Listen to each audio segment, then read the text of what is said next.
Fortune teller tied a red string around the woman's wrist and told her to make 3 wishes. As long as the knot remained intact, her wishes would come true. Seeing the fortune teller's eerie smile, the woman was so frightened that she turned and ran away, completely missing the fortune teller's final words. No corta! Half a year passed in the blink of an eye. Lina had kept the red string tied around her wrist the whole time, but after hearing this story, her boyfriend actually pulled out a knife, because he didn't believe in that eerie fortune teller.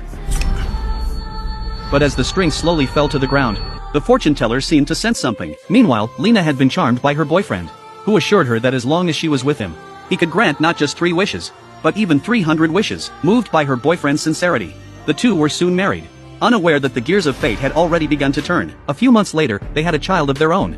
And that was precisely when their nightmare began. One day, the couple was dining at a restaurant with their bestie. Lina went to the restroom because she wasn't feeling well, but the moment she left, the bestie nervously said to Mike, "I know about the red string, and once the string is cut, bad things will happen." Now, 2 of Lina's wishes have already come true. First, marrying the person she loved. Second, having a lovely child. Just as the best friend was about to mention the 3rd wish, she was interrupted by a rushing waiter.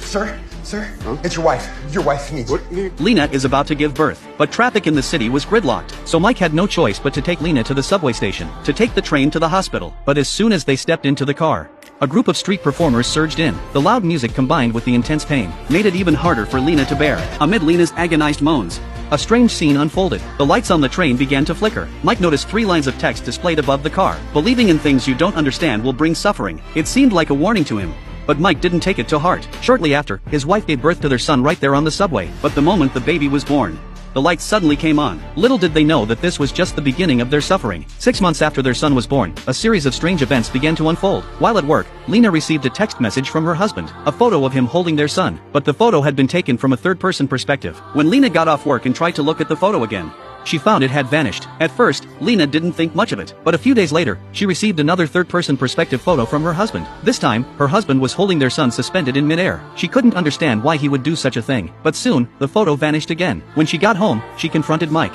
asking why he took the photos only to delete them. Mike was immediately puzzled. He had been taking care of the baby all day and hadn't had time to take any photos. Lina snatched her husband's phone. She thought Mike was lying, but when she picked up the phone to check, she found there were no such photos on it at all. Mike thought she was just too tired and had hallucinated, but Lina had definitely seen it with her own eyes. That night, while Lina was watching the child alone, another photo was sent over. Lina hurried to prove to Mike that she was telling the truth. However, when Mike got up to check, he found nothing on his phone. Lina felt like she was about to break down. Just as she was puzzling over this, another strange incident followed. Whenever Lina was breastfeeding her son, he would always bite her hard. She thought it was her son's fault, so she took him to see a doctor. But after examining him, the doctor told her it was impossible. The baby was only 6 months old and didn't even have teeth yet. Even if he did bite, it wouldn't hurt at all. After hearing this, Lina began to suspect she was losing her mind. On the way home, Lina could no longer bear it. She concluded that this series of strange events was caused by her son. Once home, she handed her son to her husband, walked straight into the bedroom, and locked the door. But just then, her phone rang again. And this time, it was another picture from an unknown number. Faced with this scene, Lina no longer felt puzzled. Instead, she burst into a maniacal laugh. The next day, Mike experienced the happiest moment of his life.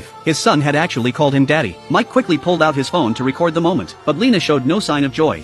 Instead, she insisted on finding a priest to perform an exorcism on their son. Mike was furious when he heard this. He believed it was Lina, not their son, who needed an exorcism, and suggested she see a doctor immediately. Lina didn't argue.